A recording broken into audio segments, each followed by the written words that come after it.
So this is classical fascism. The communists also do it. Any vertically integrated command and control authoritarian system does this. So they're openly following what the same group of banks did in Germany, Russia. You know, it's in the Communist Manifesto to have a private central bank, because the private central bankers actually wrote the ideas that they had Marx and Engels put out. People go, well, why would the banks want communism? It doesn't exist. They rape us, they consolidate us, they put us into work brigades, they make us slaves, and they say it's a people's paradise. Look at it, boy, you're really doing good. And then they transfer all the wealth of the nation offshore. The globalists are outside all the nations. That gives them safety, and they play countries off against each other. And so that's what we're facing and dealing with. And so they're bringing in classical, hardcore tyranny in the U.S., but we have the internet.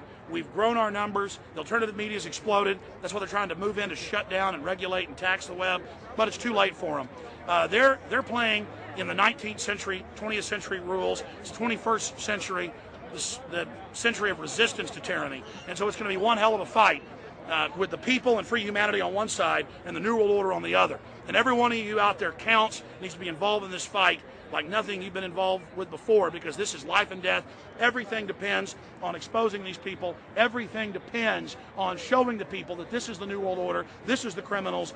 We're dealing with the king rats here, the people that are carrying out tyranny worldwide. And either they fall or we fall. Either worldwide darkness and a new age of tyranny and oppression and with a scientific overlay, or a new age of liberty and freedom and a new renaissance. The choice is the people's out there.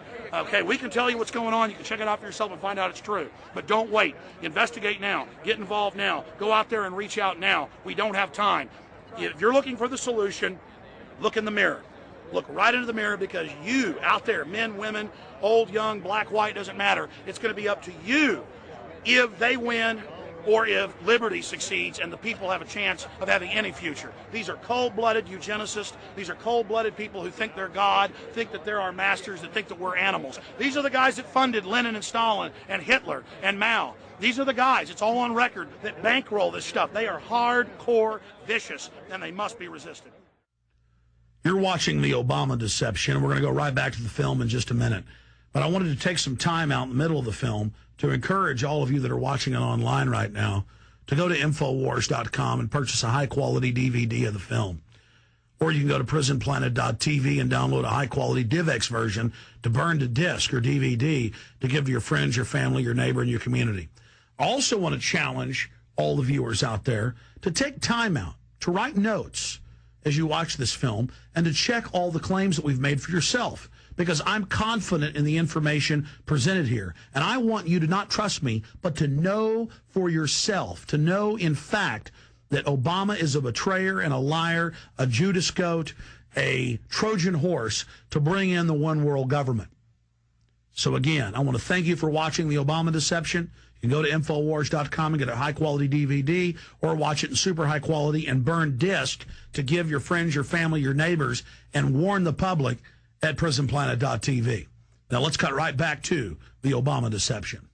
Up until about the Kennedy assassination and the beginning of the war in Vietnam, the United States is a very powerful engine for world progress. It's the assassinations, the Kennedy assassination, and the others in the 1960s, the beginning of the Vietnam War, and the beginning of the absolute domination of the Wall Street Group over every other interest. Nobody else counts except the Wall Street money masters. That has now made the United States into no longer a force for progress, but something very different, often a force for destruction in the world. That doesn't need to remain that way. The interest of the American people is to fight to take your government back from Wall Street and make the United States a force for progress in the world, which we easily could do if we could just break the power of the people behind Obama. The main banks of Europe, which were started by Adam Weishaupt and Rothschild, the Banque Nationale de Paris, the Bank of England, the Bank of Italy, have all financed the messianic and war leaders of the last 200 years. Napoleon, Lenin, Stalin.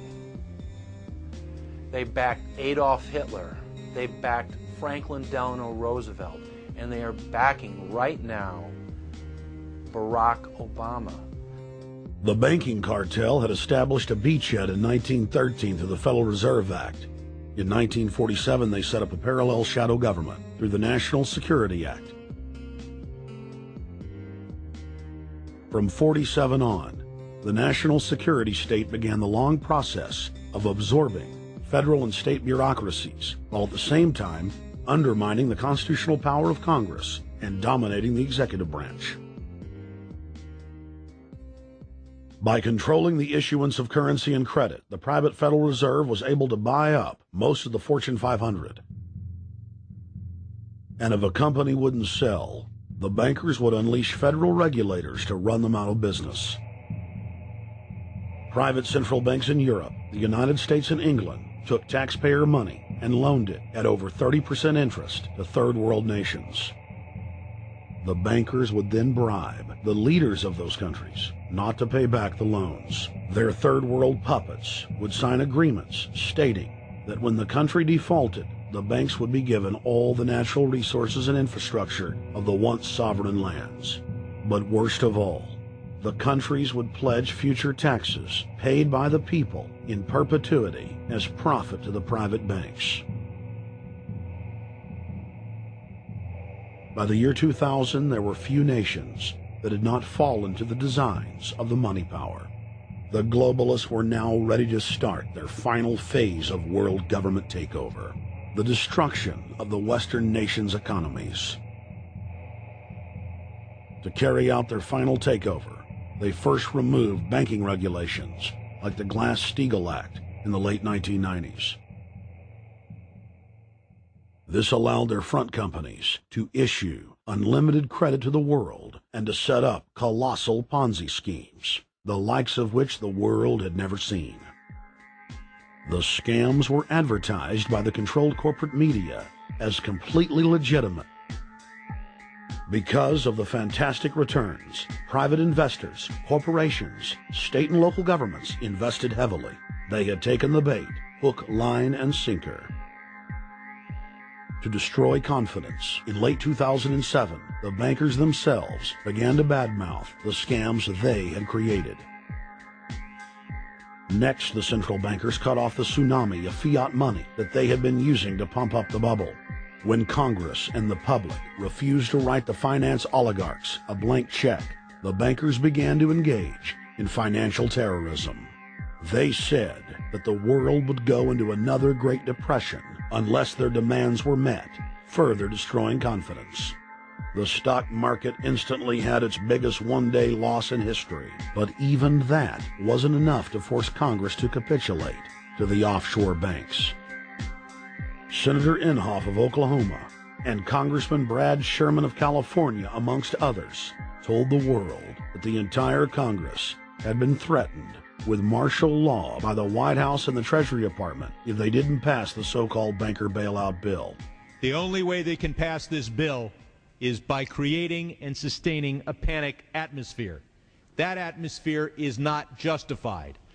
Many of us were told in private conversations that if we voted against this bill on Monday, that the sky would fall, the market would drop 2,000 or 3,000 points the first day, another couple thousand the second day, and a few members were even told that there would be martial law in America if we voted no. That's what I call fear-mongering. Unjustified. The final version of the bill was kept secret from the Congress until minutes before the vote on October 3, 2008. The Federal Reserve had promised total transparency, that every dime would be accounted for. To Democrats and Republicans who've opposed this plan, I say, step up to the plate. Let's do what's right for the country at this time, because the time to act is now. To prevent the possibility of a crisis turning into a catastrophe. After its passage, the public learned with horror that the bill was really a financial coup d'etat by Wall Street. The bill didn't just give $700 billion to the banks. It was a blank check. And as of February 2009, $9.7 trillion has disappeared into a black hole. Within 24 hours of its passage, Secretary of Treasury Henry Paulson said they were no longer going to use the money to unfreeze the mortgage market by buying bad debt. We went to Congress. Illiquid assets look like the way to go. As the situation worsened, the facts change. I will never apologize for changing an approach or strategy when the facts change. Paulson has, in the meantime, admitted that the subprime mortgage crisis is not the cause, really, of the breakdown of the entire world banking system and the bankruptcy of most of the banks in London and in Wall Street. He said, oh, we're going to buy up toxic assets, but we're not going to worry about subprime mortgages. What he's talking about is derivatives. Derivatives are the center of the crisis. He went on to say that where the money was going was a secret,